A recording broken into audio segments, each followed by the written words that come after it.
YouTube. So I'm very pleased to introduce our panel today, our speakers. We have with us Jason Box from GEUS, and also Andreas Peter Ahlstrøm. And from DME, we have Ruth. Where are you, Ruth? Mottram? Yes. Yeah, sorry. And Martin Stendel. So welcome to all of you. We've been looking forward to this, and thanks for taking your time to give us the update today. I think, Andreas, we'll go to you first. Yes. So please. Thanks all for being here online and physically. And I'll just start my presentation showing here. At GEUS, we're quite active in cryospheric monitoring programs. So we're active on the Greenland ice sheet and on ice masses and glaciers in Greenland in general, trying to figure out what happens. As Peter was saying, my name is Andreas Ahlstrøm. I'm a chief scientific consultant at GEUS. And I'll be giving the first overview, and then my colleague here, Professor Box, will take over and explain more about the results and the impacts. So at GEUS, we are a national research institute, and as such, we're tasked with keeping track of what happens with the ice sheet. And we really need to know right now what is actually happening, because the change that we see up there is indeed rapid, and especially in the Arctic. But we also need to know, why does it actually happen? Because we see these rapid changes and we can observe them. But if we want to have any chance of seeing into the future what might happen with different scenarios, for example, then we need to know what is happening, understand the processes, because only then can we improve models and projections into the future. And a third principle that we have is that all the data that we assemble, all the knowledge that we gain, has to be available immediately, and in a shape where the users on the other side can easily take our knowledge and data and use it. So those are the principles behind our monitoring effort. And at the Geological Survey of Denmark and Greenland, we do various things in the ice and climate research sphere. We do basic research, just like universities and in collaboration with universities. Also applied science, working with hydropower, with the Greenland government, and giving advice in general to the Danish and Greenland governments on climate change, and some consultancy also for the society. But monitoring is the key activity of what we do, and we started with monitoring proper back in 2006, when we had the program for monitoring of the Greenland ice sheet granted. So we had fixed funding every year to do something proper. And here you just see a weather station as part of the network. The original program was on the ablation zone, and the ablation zone is where melt goes on the ice sheet. That is, it's close to the ice margin. This is where the mass loss takes place. And the idea behind focusing on mass loss was that we were complementing a US program that was running in the interior of the ice sheet. So already at that time, the so-called Greenland Climate Network had been running for some time, with stations in the high-lying snow-covered area of the ice sheet. So this was to complement the US effort and get a complete picture. And over the years, we've delivered a lot of information, a lot of product, and a lot of knowledge about what happens to the ice sheet, and we continue this monitoring. And as you see here, we have on the screen, we have different kinds of outcomes of this. For example, just looking at what happens with the speed that ice is moved from the interior towards the ice as icebergs. We keep track of that from satellites. It's now possible to do a complete map of the ice loss from satellites every 12 days. When we started out, it was every 5 years. So there's a huge move towards knowing more, knowing it faster. Also, just mapping the extent of the ice was something novel at the time when we began.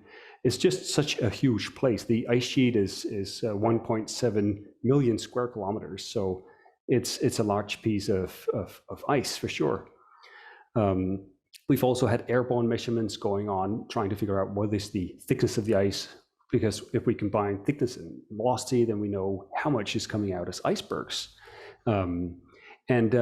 With the weather stations that we have up there will tell us why is melt happening, what goes on the ice sheet. When we see a certain amount of melt going on at the ice margin, these stations will tell us exactly why did it happen. And this is what is needed to improve our process understanding and thus the modeling. So recently, the US ceased to fund the network in the interior part of the ice sheet, and the Danish government was quick reacting to this, and it made it possible to continue this. So now the Danish state, and that is in this case our group, is now taking over the Greenland Climate Network as well as the PROMICE network. So now we have a complete coverage in one system. The data is being pushed out immediately, so anyone on their phone can actually see what is the temperature, what is the melt going on at any of these stations right away. So it is really near real time. On the picture, you see servicing of the weather stations over this summer, actually. Jason featuring in some of these pictures. And what we've done so far is to update the network with modern stations. So exchanging some of the older equipment with new systems.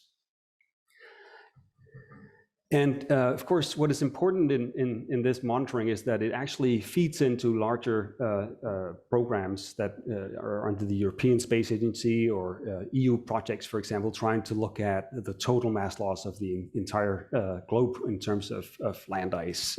So we want to know what is happening to sea level as a consequence of the climate change we see, not just on the Greenland ice sheet, but worldwide. So we're trying with this monitoring to live up to international obligations on behalf of Denmark and Greenland and deliver all the knowledge we can as quickly as we can for this. One example is the collaboration called IMBI here, which was on the European Space Agency.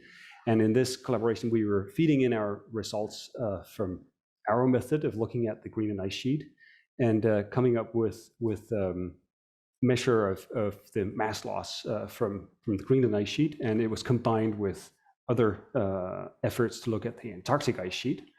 And combining these two measures and also looking at what is coming from other sources, we can come up with an idea of the sea level rise.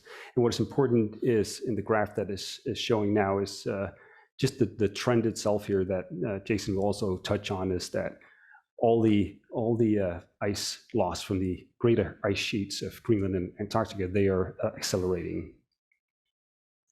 Finally, it also has local implications. So our monitoring also goes into enough detail to look at what happens in the fjord systems themselves. So the monitoring effort is actually down to hourly scale on individual outlets. So you can work on what happens with the fresh water coming out of the ice sheet, and it has an impact also on local ecosystems. So we're also working on those aspects, which are of greater importance for the local population in Greenland. Here's an example from West Greenland. And finally, it has to be acknowledged that keeping up this monitoring is an immense task. It's more than 40 weather stations in the harshest environment on Earth. To keep anything running there is a huge task, and we have a number of field missions every year just doing the basic logistics and getting things working. And of course, that's also intended as a service to all our fellow researchers who can immediately use and download and interact with this data faster than we can sometimes. And that's the basic idea. We want to lift research in this area worldwide, so we all get to know more quicker. And of course, the monitoring also helps us look into the processes and do innovative research. In this case, looking at, for example, what is the amount of heat that is supplied to the ice sheet from below, which has an impact on how the ice will change its dynamics, its flow, according to the water that enters into the system. And also on the top left here, you see a map of where we see ice slabs, like meltwater that is percolated into the snow and refrozen and formed these huge plates of ice. as a consequence of big melt years in 2010 and 12. And when the next melt event happens, this water cannot penetrate deeper into the snow. It has to run on top of these ice slabs and runs off quicker. And the blue parts in the map shows where we have actually water in the snow. So we have fern. The fern is the snow from last year and further back in time, and you have this meltwater actually residing inside the snow in the porous media. So those are some of the more recent processes that we've looked at. So there's also a research part to our monitoring, of course. I guess with this, I'll give the word to Jason to talk more about results and new things happening. Thanks a lot, Andreas. Really nice presentation. Hey, thanks to the organizers for this event. Thanks for people being here and tuning in. As we go towards COP26, the measurements, the monitoring that we are conducting has even more meaning because it shows a really strong response of the cryosphere, the frozen part of our planet, to this enhanced greenhouse effect. And we wouldn't really have much confidence in statements that we make about Arctic climate change without the field data. I want to take you to the mass loss hotspot on Greenland. It's in the central west. There's a star there on the map where this is the fastest flowing glacier in the world continuously, and it's the portal out which the most ice comes from Greenland. This enormous glacier has more than doubled its discharge. The analogy is like a cork on a sparkling wine bottle, but it's really no celebration because as more ice comes out of this system, it contributes to this accelerating sea level rise. And that's just what we're seeing. We noticed just this week, thanks to a near real-time system here, this chart shows the top 8 largest producers of ice in Greenland, these glaciers, these outlets to the inland ice sheet. And we've finally managed to put together a system that is running automatically, providing real-time ice discharge and the total mass budget of the ice sheet. Now anyone can go online and get a real-time number on the current contribution of the Greenland ice sheet. This is updated every 6 days, and it even looks into next week. This is also in collaboration with DMI. And at the top of that chart, you can see what we, again, just realized this week is that the largest producer of ice in Greenland, that one in central West Greenland, it's returned to record high values. The bump in the middle there that peaked around 2012-15, that got a lot of attention because you see the largest outlet on Greenland accelerating its production of ice. But then it went quiet again. We had some cold years actually, and now it's come back, and we're back up at 50 gigatons coming out of this one outlet, 50 gigatons per year.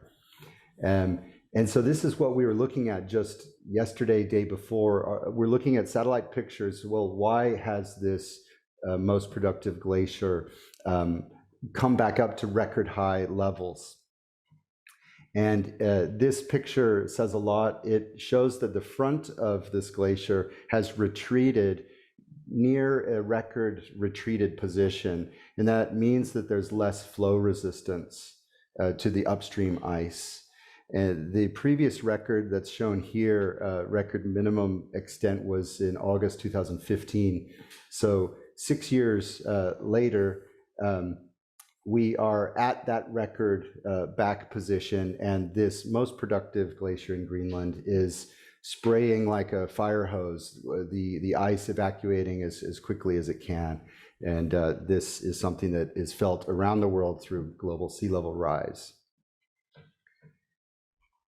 This product we are integrating with other estimates of Arctic land ice. This is in service to the Arctic Council that Denmark contributes to, the Arctic Monitoring and Assessment Program, AMAP. And the curves that you see are all Arctic land ice in kind of yellow, Greenland on its own in the green line, the next kind of dark red line is Arctic, and the lowest line is Antarctic ice. Greenland is contributing more to sea level rise than Antarctica in the last 2 decades. Greenland is the largest contributor globally of any single region. In every decade of the last 50 years, the sea level contribution of all of these regions has increased. So in other words, the land ice contribution to sea level rise is accelerating. And there's Antarctica on the lower part of that graph. Antarctica, I have to say, it is starting to accelerate faster. It still is not contributing as much as Greenland or the Arctic, but Antarctica is set to take over. And that's really important because it's 9 times the volume of Greenland ice. But for the time being, Greenland is the single largest contributor. And that product that we've assembled of the ice sheet mass balance goes back to 1840. This is based on ice cores, instrumental records started by the DMI in the 1870s. And what you see is a stable ice sheet until 1900. And then like a switch, and that's an important point, that ice sheets are threshold systems. They're either stable, unstable, or growing. So you had a stable ice sheet until 1900, and then it starts to lose mass. That's because it came out of the Little Ice Age.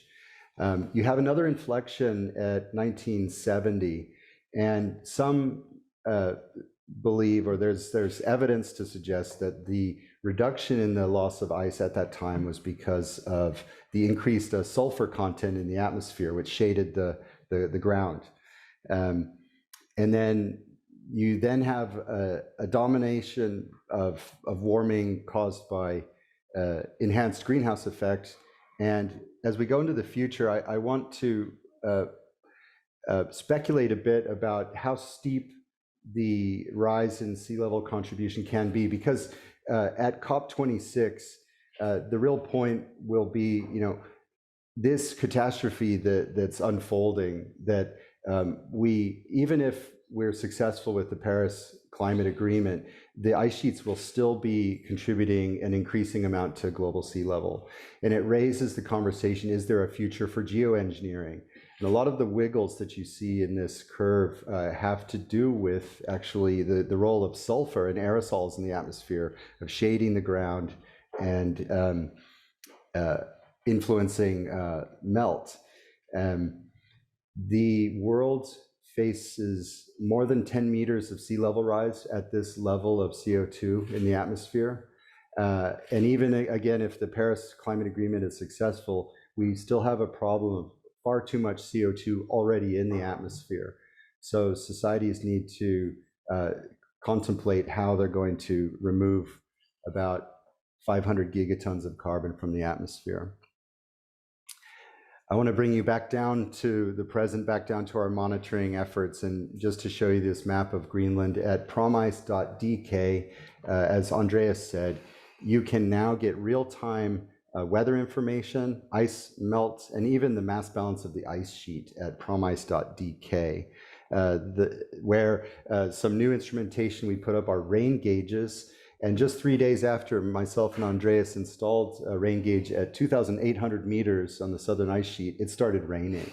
And that wasn't the first time it rained at this high, dry location on the ice sheet this year. As you can see from this graph, there were 3 rainfall episodes registered.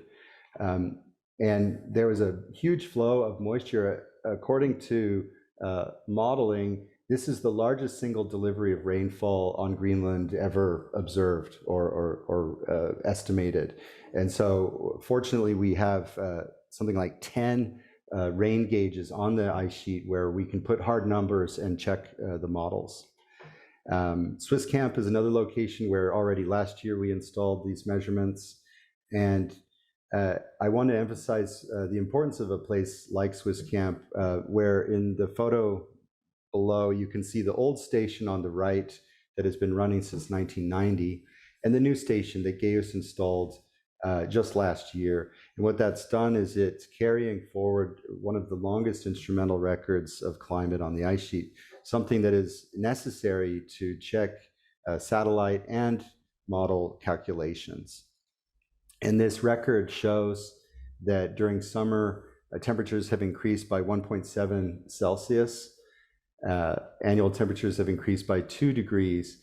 And when you think about the COP26 and the ambition to limit global warming to 2 degrees, at locations like the Arctic, where we already know climate is warming more than 3 times the global average, that means at this location, at that most productive glacier in Greenland, that we would expect at least 5 degrees of summer warming, even if the Paris Climate Agreement is successful. This has huge implications for how much ice the Greenland ice sheet will lose. And it's not a message that it's too late. It's actually the more that carbon emissions are limited, the slower that the ice will be lost. So we're effectively applying brakes to the system, and what that's doing is buying time. I think that's my last slide. Thanks for your attention.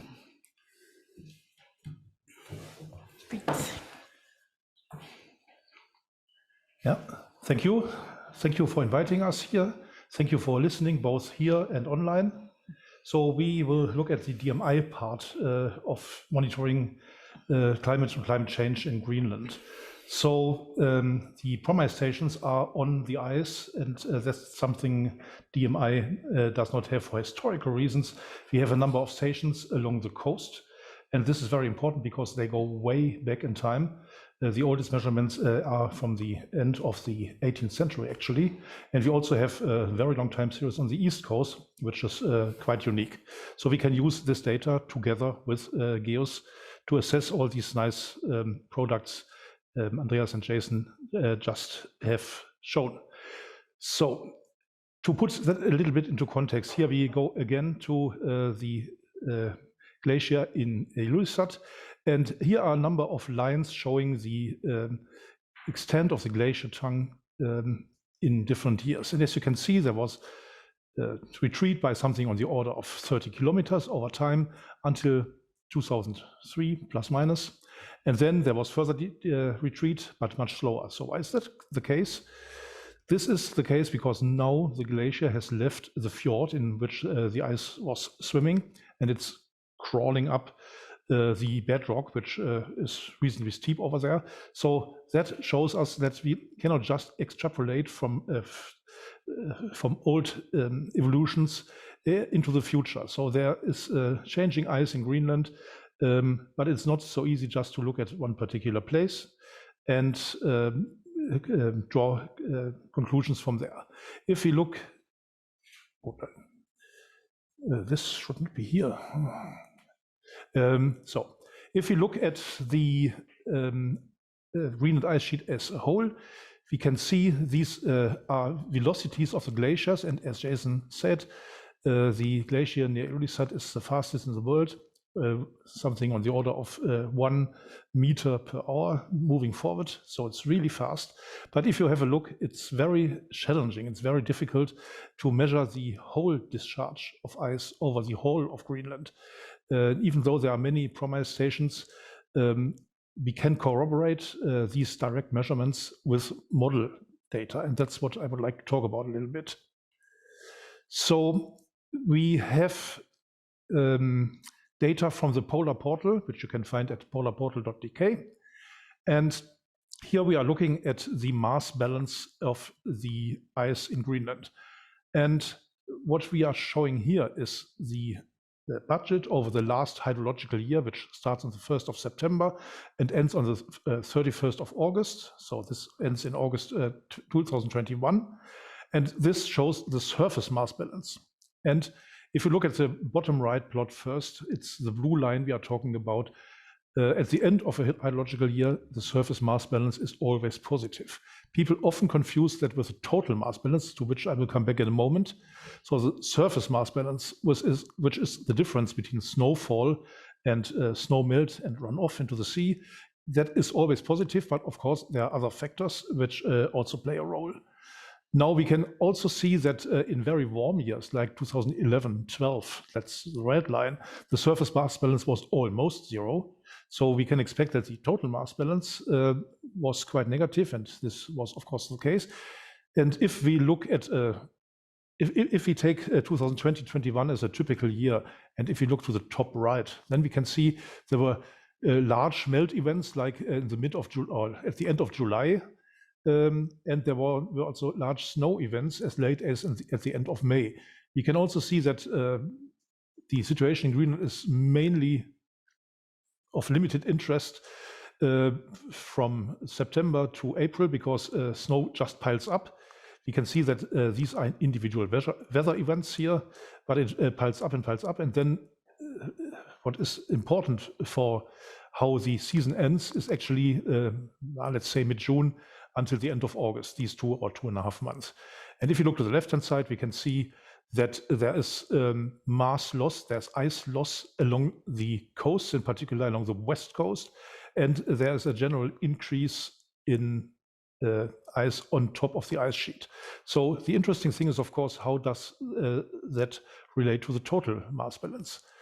So if you look at this picture here, this is from the work GEUS and DMI did make together that Jason mentioned.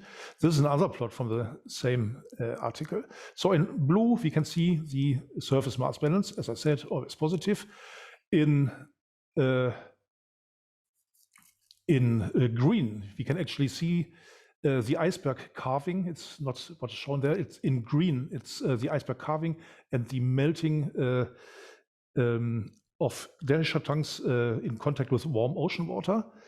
And in red, we have the total mass balance, which is the sum of the two, and a tiny component, which is shown in yellow here, which is called the basal mass balance, which takes into account friction on ice and movement on percolated water and things like that. But as you can see, that's pretty small. So the interesting curve we should look at here is the red curve, which gives us the total mass balance. So snowfall minus runoff minus carving of icebergs minus glacier tongue melting. And as you can see, this is based on 3 models, which come with pretty similar but not identical results, but they are pretty similar actually. According to these 3 models, the last time the total mass balance has been positive, so ice has been accumulated on the ice sheet, was in 1997. So that means we have had negative mass balance the last 25 years. And there are warm years like 2012 in particular, where this mass balance is on the order of minus 400 gigatons for that year. 50 of them, as Jason just mentioned, just coming from this one glacier.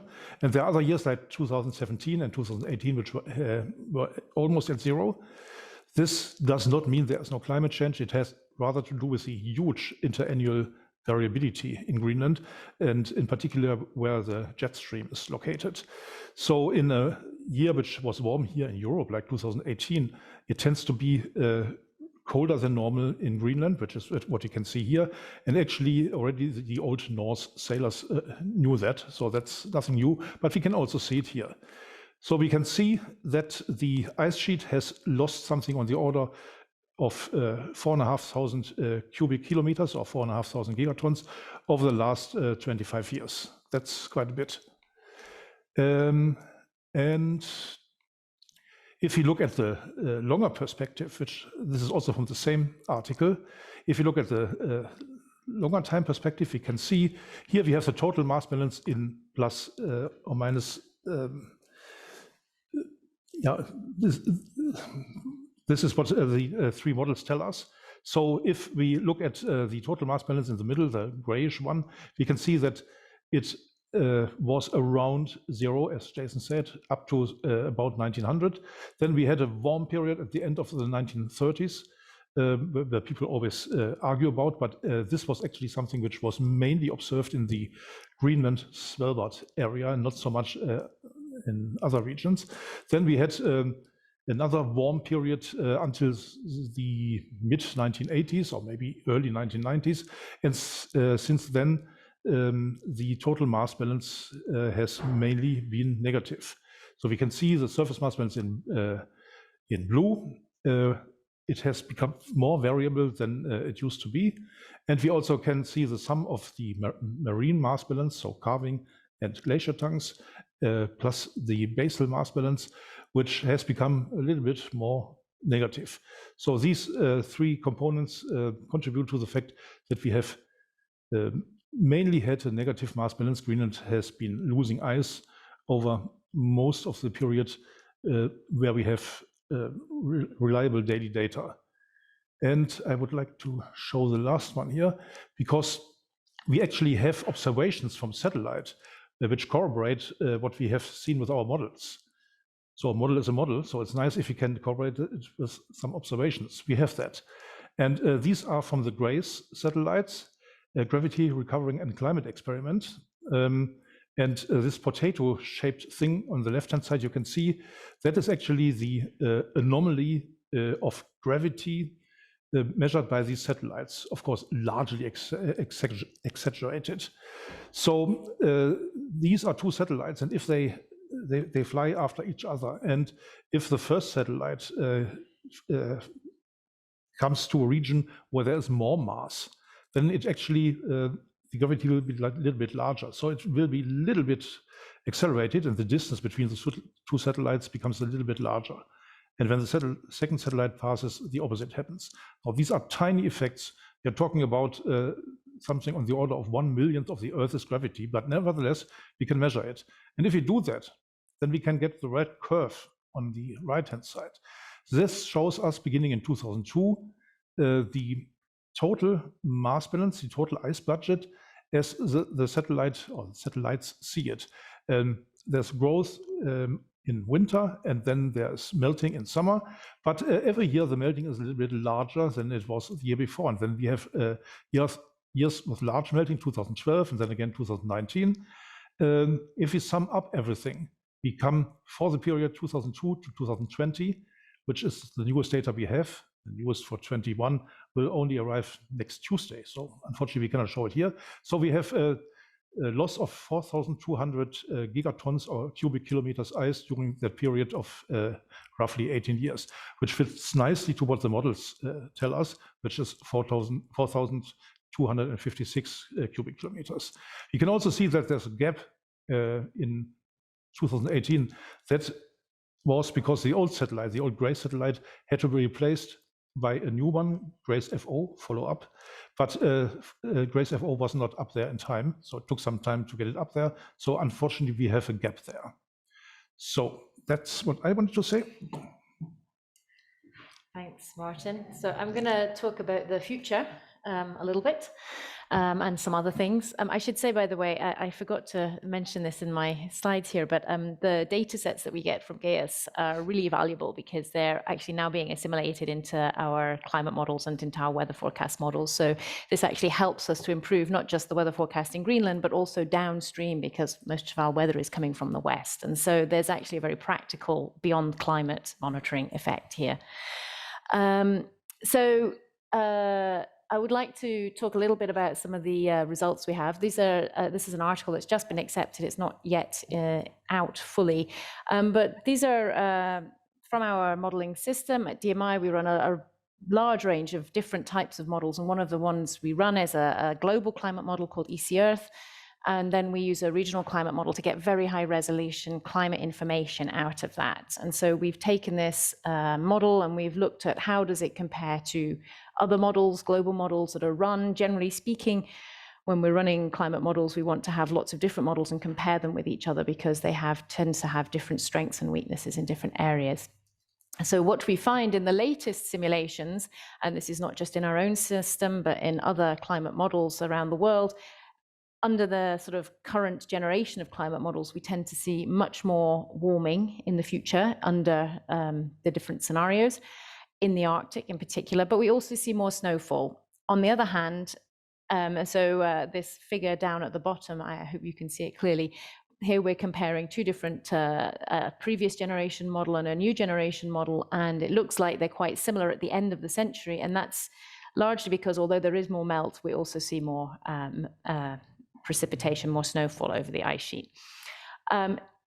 Our experiments also show that the ice sheet is extremely sensitive to the pathway we follow. And by pathway, I mean the emissions pathway. So the lower the emissions, the less the warming in the Arctic and the lower the melts that we see in our simulations. And I think that's actually an important point because it shows that keeping the warming to the Paris Agreement can really make a difference.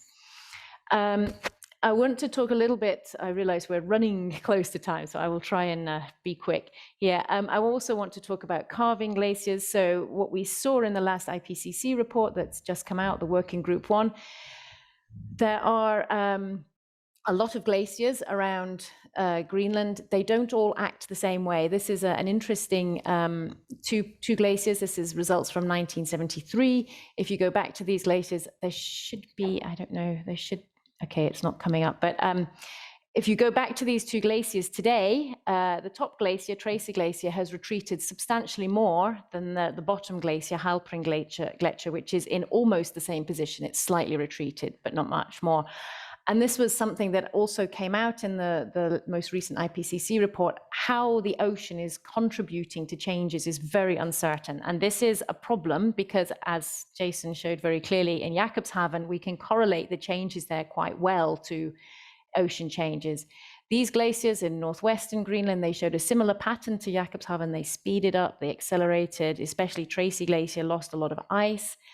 And then it's sort of slowed down again. And that we can show quite clearly with our models seems to correlate quite well with conditions in the ocean. But we don't have very much data in the ocean. And this is why we need to work with models. And in this region, we now have a project where we're really trying to use the data we have here and the satellite observations to try and understand what is controlling these glaciers and why it's important. And so I think that the next 5 years, we're going to see a big step forward with this. I want to move to other components of the Arctic system. This is also, you can also see this stuff on the Polar Portal. The sea ice around Greenland is also changing. This picture on the right here shows a working group we have up in Karnak region with some of the local hunters. They take us out on the sea ice. We deploy instruments on the sea ice to measure it, to look at the conditions in the ocean underneath. We also work a little bit on the glacier there. And this is a really important partnership because we couldn't go out and do this without this collaboration. They're also extremely interested in the results because the sea ice is very important for hunting and fishing in this region. Like much of the Arctic, we can see from satellites and we can see also in our models, the sea ice is becoming thinner. That makes it breaks up earlier. And this region to the north of Greenland, this is Cap Morris Jessup in the top picture. This is a sentinel image. This was previously thought to be the last ice area, the area with the last multi-year sea ice. And what we're seeing now is that that's starting to open up more frequently. It seems to be related to the fact that we have thinner sea ice in the area and also to maybe some changes in wind patterns coming off the ice sheet. So there's a lot of different processes that we need to understand what's going to happen in the future. I thought I would put this in. My colleagues at DMI work very closely on this. This is from a product that we've developed also in collaboration with ESA and with EUMETSAT. So this is looking at Arctic sea ice extent. All this is freely available on the DMI website to download. And this is really showing this very steep decline in sea ice. Now, previous generations of Earth system models, global climate models, have not been able to do this, but the new climate models that are coming on stream are now able to much better simulate what's happening in the Arctic. We have a much better understanding of very small processes like melt ponds. And so a new sea ice product is going to come onto the Polar Portal probably later this year that takes into account these processes. So we expect to have much improved results into the future. And I just wanted to end with this. So this is just showing land ice contributions to sea level rise. And it's really pointing out this is only land ice. It's not thermal expansion. So as the sea gets warmer, it expands. And that's been a dominant component of sea level rise until quite recently. But now we're seeing that land ice is taking over, and this is now becoming the big contributor to sea level rise.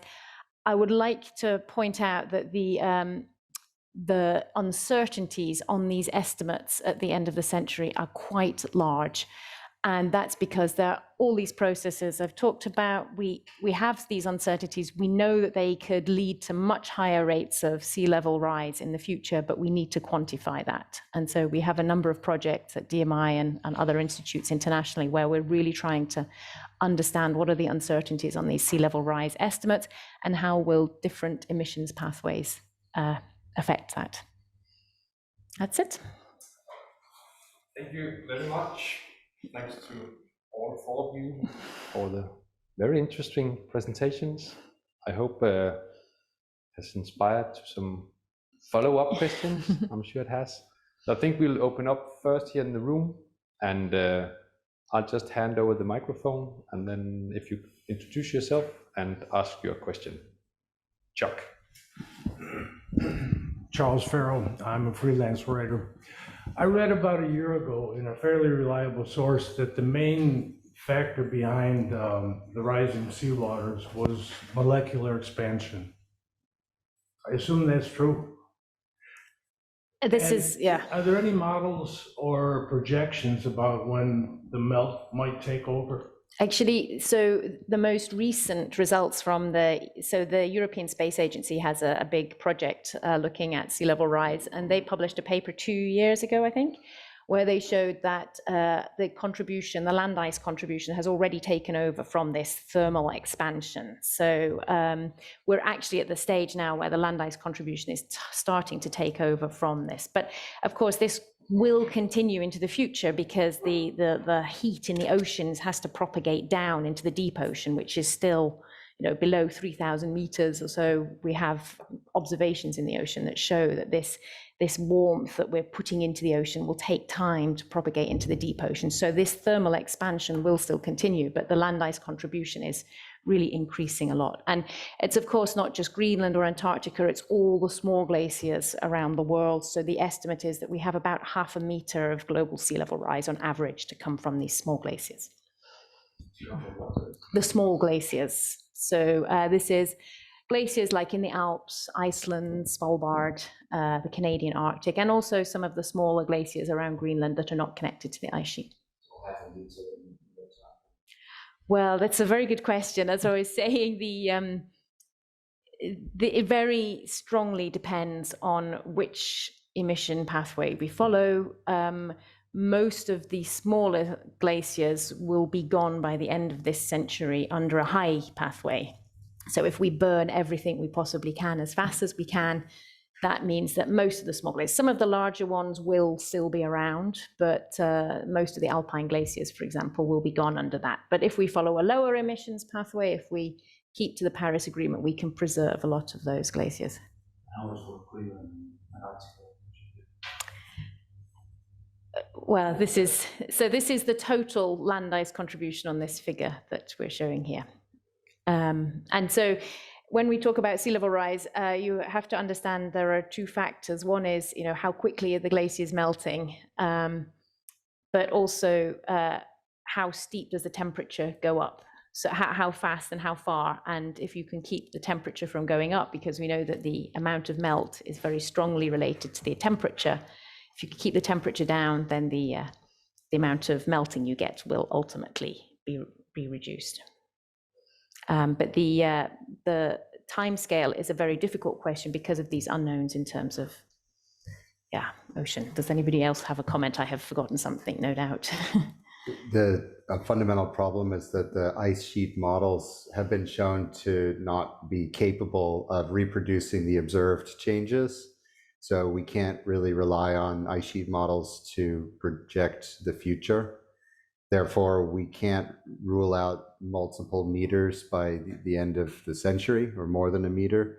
But the expert consensus is that there's at least 1 meter of sea level rise that's already in the pipeline. And the big question is, okay, when is that delivered? And if you consider how many centuries most coastal cities have been around, Copenhagen has just celebrated, 1,000 years as a city, as a settlement. We're talking about 100-200 years when you can have several meters of sea level rise. And so that obviously is an enormous risk factor for these many coastal cities, but the delivery date of 1 or 2 meters is still up in the air. Yeah. But we should take it serious because roughly half of the Earth's population lives close to the coast, less than 3 meters above sea level. So that's a big problem. Yeah, and of course it also matters a little bit where the ice comes from that is coming to sea level rise. So the Earth, we talk about global average sea level rise, but it's not distributed out on average around the globe. So some places will get more and some places will get less, depending largely on how far you are from the ice sheets. And so we get some of our sea level rise here in Denmark comes from Greenland and the small glaciers, but we actually get quite a lot from Antarctica. So this is one of the reasons that we also need to understand what is going on down there as well as up there, if you like. Something like the tropical sea level rise is 30–40% greater than the global average. So unfortunately, the global north, as it's put, has produced most of the greenhouse problem, but it's the global south that will feel most of the sea level rise. Thank you. We'll just call out to our participants on Zoom. If you have any questions, please feel free to raise your hand in Zoom and we'll get to you as quickly as we can. Otherwise, I think there's another question here. Yeah, I was just thinking, so the rising sea levels, is that the most serious consequence of, is that really why we're looking at the Greenland ice sheet? Are there other things we should be worried about? I think it's worth zooming out to the Arctic as a whole, where we see more than 3 times faster warming than globally. And as Martin indicated, the effect that probably has on making the jet stream more slow and more wavy will impact big populations outside of the Arctic in the form of extended periods of dry conditions or wet conditions, even cold conditions. The kind of extreme heat waves that were observed in the Pacific Northwest in the US this year, this omega pattern, maybe we can hear more from DMI about that. That's an example of a really extreme jet stream. And then you had these, 40+ Celsius temperatures that were just shattering records. And we've seen some of that in Europe as well. And projections, for whatever they're worth, actually suggest that the Southeast Asia can have some of these really extreme temperature rises, so that those climate events, they appear to have an origin in the Arctic. There is also some indication, of course, that the meltwater from Greenland has an impact on ocean currents. This is, I would say, still a deeply contested, it's a deeply uncertain exactly what that impact is, but it seems quite clear that certainly fisheries, for example, will see an impact on, and so people who are living off fisheries around Greenland are very concerned about these kind of issues because it has this very important to the economy of Greenland. So there are a lot of knock-on effects which are not necessarily obvious. Yep. Coming back to the omega blockings, this is something which is a natural part of the circulation. But under the circumstances Jason just mentioned, it appears probable, this is ongoing research, but it appears probable that these blockings come more frequently, and if they are there, that they are there for longer times. Now, to understand what that means, if you look at such a circulation anomaly, it looks like the Greek letter, large capital letter omega. So there's a warm part in the middle of it. That's what was observed in the northwestern US and in southwestern Canada. But they're also the feet, so to speak, of the omega, and they are cold. And in the border area between the two, it is possible that quite unstable conditions can be found, and if this does not move for a longer period in time, then situations like this catastrophic flooding in Western Germany earlier this year can take place. So it's not necessarily so that if we have warming, we get warmer and drier conditions everywhere. It can also be the opposite, and the explanation is the same. So maybe if I can bring it back to the sea level. So is the sea level change from the ice sheets and land ice, is that the most important? Well, I guess it's a combination, right? So we're looking at a slowly and very hard to turn change in sea level. But on top of that, we also have these extreme weather events, which will provide, much higher frequency of storm surges, for example. So we see this rising basic level of the sea, but on top of that, we also see these surges that these are the extremes that will create the problems much earlier than the 1 to 2 meters slow sea level rise. We'll get these much more frequent events of floodings, especially in coastal areas. And that's also, added to the effect of extreme precipitation, for example. So if you take a country like Denmark, we'll have rising groundwater levels because of the higher precipitation events. We have and on top of that, you have the sea level that is now rising and also making a change in the groundwater level. So those effects combine, and I think it's more the move from a more stable regime to a more unstable. So maybe that's the key message, is that we're moving away from a more a predictable climate to something which may vary quite dramatically from season to season in a less predictable way. And traditionally, you're looking at the human history, stability is something that is the key to our success as a species. So we will have difficulty in adjusting to a very variable climate. Thanks, Andreas. I think we'll try now to go to Zoom. We've got with us this afternoon Elena Sanchez. Yeah, I Welcome. don't know if you see me and hear me. Yeah, I was just wondering, you mentioned it a couple of times, COP26. I was wondering, you as a scientific community, what are you expecting from global leaders in the COP26 regarding the Arctic? As you may know, maybe the European Union proposed yesterday a moratorium for gas and oil drilling in the Arctic. I was wondering what type of measures could at least slow down the melting of the ice sheet in Greenland. Thank you.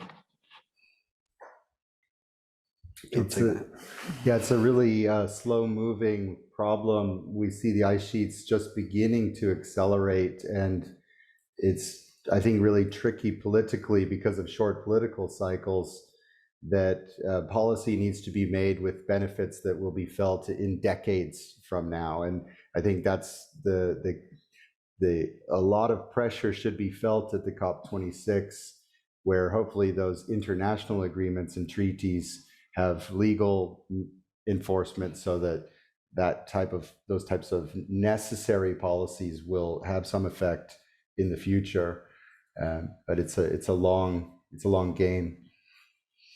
Yeah, it's difficult to say what to expect, because that's a political process rather than a scientific process. But I think I have more hope than I had COP15, shall we say, because the 1.5-2 degree goal, one of the reasons that this 1.5 degrees of global warming target was chosen was because a lot of early studies indicated that this would keep the Greenland ice sheet stable, more or less stable. And so I think we still don't know if that's the right number, but I think the consensus scientifically has been that we will keep a large chunk of the Greenland ice sheet intact if we can keep to that goal. And the nationally determined contributions from the countries, so the things that all the countries have come to and said, okay, this is our target, that only gets us to 3 degrees, assuming everybody makes it. So it's still not enough, but it's a lot better than the 4 or 5 degrees that around the time of COP15 seemed like we were going to get to quite quickly. And so there has definitely been progress. But personally, and this is my personal opinion, I would like to see a little bit more progress. So to put that into perspective, that means we need to stop emitting any greenhouse gases into the atmosphere as quickly as possible, maybe even remove greenhouse gases from the atmosphere. Otherwise, we will not be able to reach these aims. Thank you. And again, should there be any more questions? Did you have a follow-up, Elena? No. Otherwise, if there are more questions on Zoom, please raise your hand. Otherwise, I'll ask here again. Any more questions? We go to Jakob again. Yeah, so I guess firstly, why is Greenland ice sheet melting faster than the Antarctic? And going back to the last question, so in the most pessimistic scenario, when will the Greenland ice sheet be gone? So, yeah, surface melting is getting rid of about 3 times as much ice than the iceberg component for Greenland. For Antarctica, it's kind of the opposite, where most of the loss is actually underwater. So they're very different systems. So I would say that Greenland is very much air temperature kind of melt dominated. And it's lower latitude. It's there's more Arctic amplification of climate change. That 3x for the Arctic is much larger than for the Antarctic. So the Arctic temperature increase is much larger. The Antarctic is surrounded by ocean, which to some extent insulates it from changes in the rest of the world. And so this year, for example, we've seen a very large ozone hole, and that ozone hole forms in Antarctica because the same kind of insulation happens in the atmosphere, in the stratosphere. So we have the jet stream going round and round. So it's not feeling the same amount of warming as the Arctic. Unfortunately, as Jason just said, the melting is happening underneath in the Antarctic, and so the warmer ocean water is starting to come into some of these very vulnerable glaciers. So it's a very hard place to work. We have very few observations in Antarctica. I mean, even compared to Greenland, which isn't, well, it's a much better observed place than it used to be. But yeah, there are many uncertainties with Antarctic sea level rise, I would say. I was involved in a study a few years ago, and we managed to model the loss of the Greenland ice sheet under a very high emission scenario in about 1,000 years. Almost all of it was gone in about 1,000 years. That's a high-end estimate. Other studies have shown that it's still there long after that. So I would say that we just don't know how long we have with Greenland ice sheet. 3,000 something meters.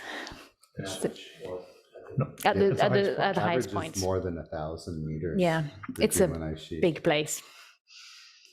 Yeah. I think the average is around 1.5 kilometer of thickness. Yeah.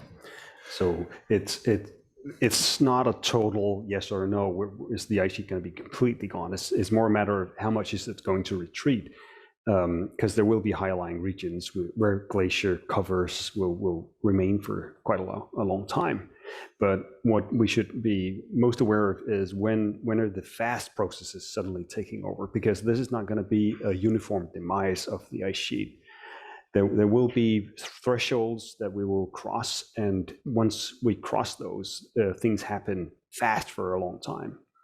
Right, so it's a matter of defining those thresholds and see where does the rapid change happen.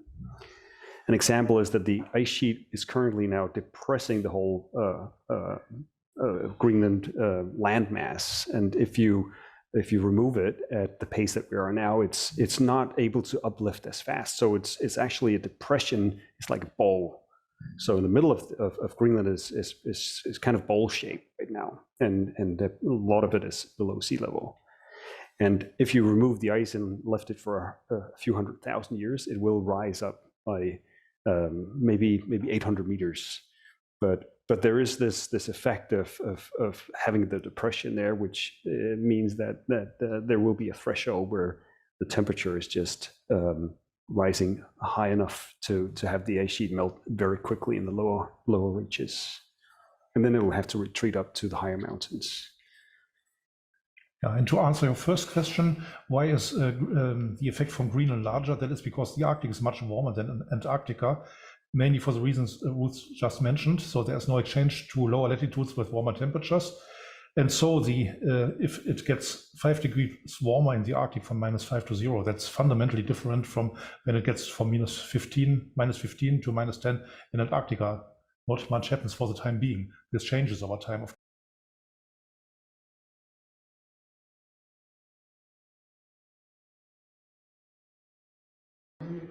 Are we back in? Sorry, I think we had a glitch, a fallout on the internet connection, but now we're back on. So, any more questions? Jakob, again, please. Yeah. So Andreas, I think you mentioned at the beginning that the US had rolled out and monitoring the ice sheet, and GEUS took over. What happened there? Can you explain why that happened? It's not that dramatic, really, because it was never intended by the US researchers as a monitoring effort as such. It was funded based out of research agencies. So you'd have to always pose the maintenance of weather stations as a research project with a certain scientific hypothesis testing component, whereas the way that the Greenland Danish system can act is more as a this is our say obligation. This is a national ice cap in that sense. So together with the Greenland institutions that we work with, we have an obligation to actually monitor what happens. Whereas the US would maybe come, our colleagues from the US would come as researchers with interest in processes, for example. So that the US program has ceased its funding is more sort of a fallout of this not being thought of as a monitoring effort as such, but it is such a valuable time series for monitoring that it should really move to that status as it has now. So does that answer? Spending more money and has more weather stations than they used to. Yes, so the Danish government has decided that this is something we need to do. And with our expertise, we've been asked to take over. So we've increased the number of weather stations that we operate by almost doubling the amount. And that was this year? Yes, so we first had the first real field season for this was this year. And phasing in a few new ones, it was 7 new stations, because some of the existing network, they're still running.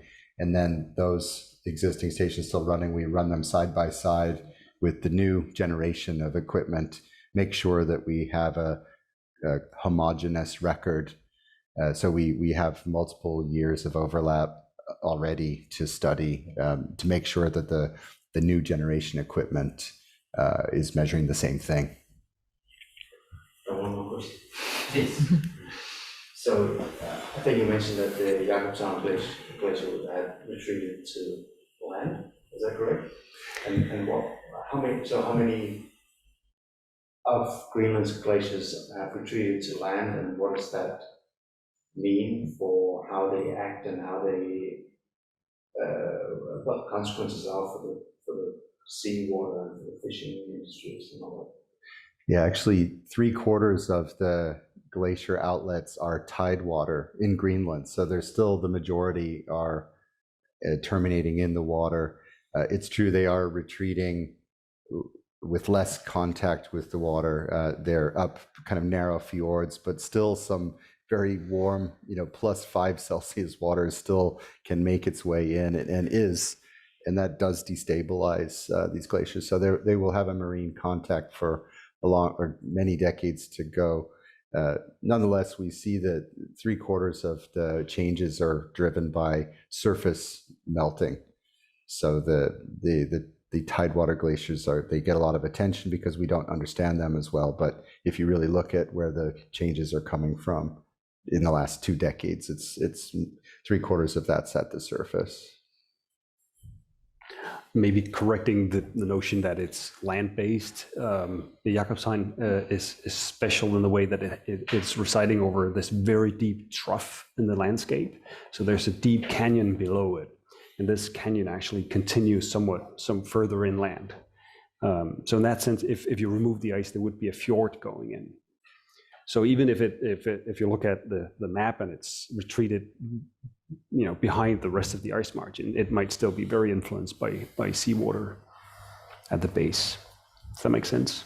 Yes, but is there a difference between how the water, the ice sort of carves into the fjord, or if the water sort of drifts from land down to the fjord? What does that do to the seawater?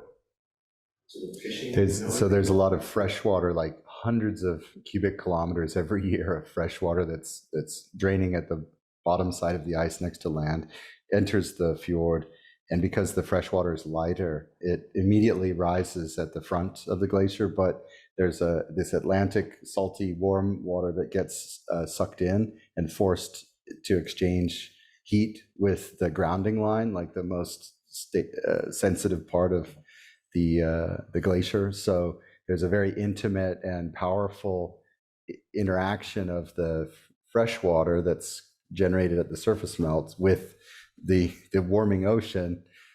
So you can't actually really, it's very difficult to separate those effects. And then there's North Greenland. What's the future for North Greenland? Yeah, so North Greenland still has one ice shelf where the ice is floating on the water. This is Petermann Glacier.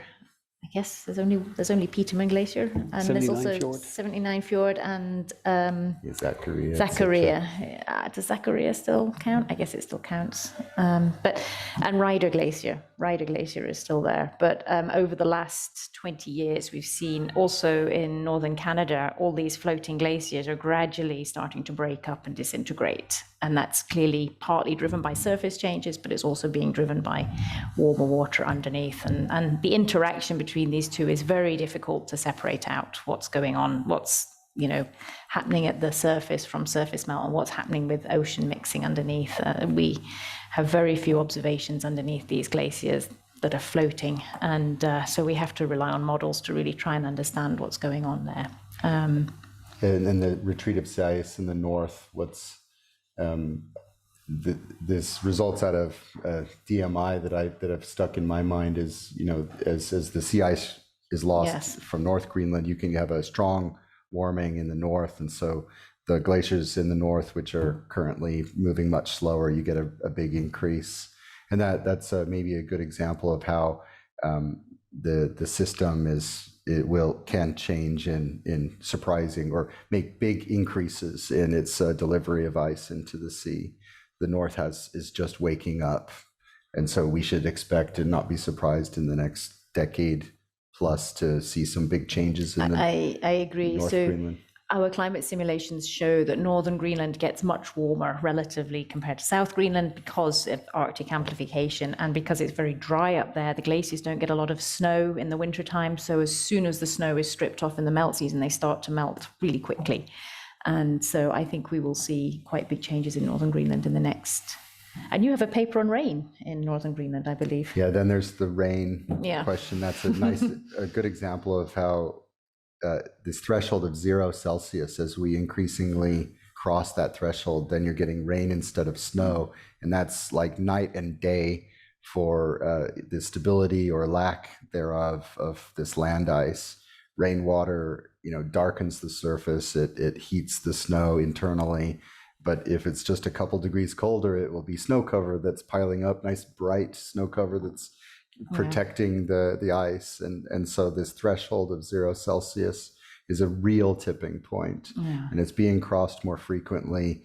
And it's one of about 5 reasons why the Arctic is warming 3 times faster than the rest of the world. Yeah, and it's really starting to become very visible in northern Greenland. So this picture of myself sitting there, which is a stupid picture from this summer, the sea ice we were measuring there was about 90 centimeters thick, but back in the 1960s, it was almost 2 meters thick. And so in February this year, there was a very big storm in this region. Enormous amount of winds just blew all the sea ice out into Baffin Bay, and that was it. And then we had to wait for it to reform. Unfortunately, the local hunters found our instruments, which we'd left, hopefully safely tethered to the sea ice, but actually was, on its way out of the fjord, and they found it and brought it back, and we redeployed it. So it wasn't lost, even though we thought it was. But the point is that these kind of storms are very, with 2 meters of sea ice, you can't move it. But with 90 centimeters, it's much more vulnerable to this kind of breakup. And we had a lot of melt ponds on the sea ice. We'd never seen that before, even though, people have been going up there for more than 10 years. We have satellite data showing that these kind of melt ponds forming are very unusual. So there are some really big changes coming up in that region. Just reiterating that the surface melt that goes on can strengthen this pump in front of the glaciers that is driving the warm water towards the glaciers and melting the front. So there is a possible strengthening of the frontal melt of the glaciers coming from increased surface melt. So there is a connection between these processes that we're trying to understand. We have projects right now trying to develop instrumentation to just get to these places and measure, and those are really dangerous and difficult places to measure anything. So in this case, we're trying to get drones in and drop off instruments that will automatically measure the temperature and salinity of the surface, the water in front of the glaciers. But it's very difficult. Yeah. And this rising plume of water that comes and melts, this is also actually very productive biologically. So when you go to these glaciers, you see a lot of wildlife because there's a lot of fish, and the halibut are there, and then the narwhals come and chase the halibut. So the whole ecosystem is really based around what's happening at the front of the glaciers. So the whole Arctic system is really connected and is really about ice. So the water comes from the surface melt, and it trickles down to the bed of the glacier, and it comes out. And then when it hits this warm, salty water, as Jason was saying, it comes up the front of the glacier, and it brings up nutrients from the bottom of the fjord. And that, some of these, so Jakobshavn is like 1,000 meters deep. The glaciers I showed are maybe... Fresh water comes through at a depth of 1,000 meters. Yes. And then these glaciers are about 500, 600, 800 meters deep. This is another problem we have. We actually don't know how deep a lot of these fjords are. We have some observations, but they're not really adequate. So that is another way that it becomes difficult to predict what's going to happen to some of these glaciers in the future. Yeah, and so some of our colleagues internationally have put, tags on seals to go and get the seals to find out what they're eating, and then they can also collect information on what the temperature of the water is, that kind of thing. Why don't you know how deep they are? You don't have no. It's quite hard to get there. They're very dangerous. There's a floating, broken ice cover, so conventional sonar, which is like ship-based, can't get in there. So, but yeah, the Americans have spent a lot in the last few years in very strongly improving the mapping of the fjords. So it's now just the areas closest to the glacier fronts that are even just never been mappable because there was a huge glacier there, but that the glaciers are retreating. And what are the Americans doing with the mapping? I thought it was Denmark's sort of responsibility. I think the U.S. is, they're still operating quite a lot of satellite measurements and aircraft measurements. So the Americans have not disengaged from Greenland work, but they're doing it a bit more remotely by having satellite missions. And the European Union also has an even larger constellation of satellite measurements. So it's a period of time where we actually have we have more information, so much information, that much more than we did 2 decades ago when I got started in this stuff. Yeah, so we found we couldn't accurately model these glaciers with the data sets we had 10 years ago. We had to get the newest data sets to actually be able to do it, because we needed to know how deep the fjord was, and that requires having these kind of observations. And now the collaboration that's strengthening between GEUS and DMI, it's about driving these measurements real time into various modeling systems that serve society directly through weather, hydrological, and even hazards forecasting. And so that's a new era that we've entered. It's bringing these measurements real time into societal service. To get back to the national level, you may say that isn't it the Danish authorities that are there is an effort to map the bathymetry, the depth of fjords in Greenland. It's mostly a service to society, so it's mostly the populated areas are really interesting. But on a completely international and research level, we're as climate and ice researchers, we're working as a community. So we collaborate across borders very easily, and almost all that data is available for anyone to use very quickly. So it's an international effort. So there will be a research project from the US that will gather data, and then we'll gather some other data, and we'll, and maybe a third group somewhere else will utilize both data sets to do something new. So in that sense, it's a much more international effort on the research level. Yeah. Thank you. And I think with that, we'll wrap it up for this afternoon. Thanks a lot, Andreas, Jason, Ruth, and Martin. Great to have you here. Thanks for having us. And thanks for the questions, both here from the room and also from Zoom. I'm sure if there are anybody who would like to follow up or get in touch, we can facilitate contact details. Just contact us at the IPC or find the scientists directly. I think you all have your contact details on the different websites. Yep. So that's an encouragement from here. And otherwise, I'll just say thanks again, and we hope to see you sometime in the future to get new insights. It's been really interesting. So thanks a lot. Welcome.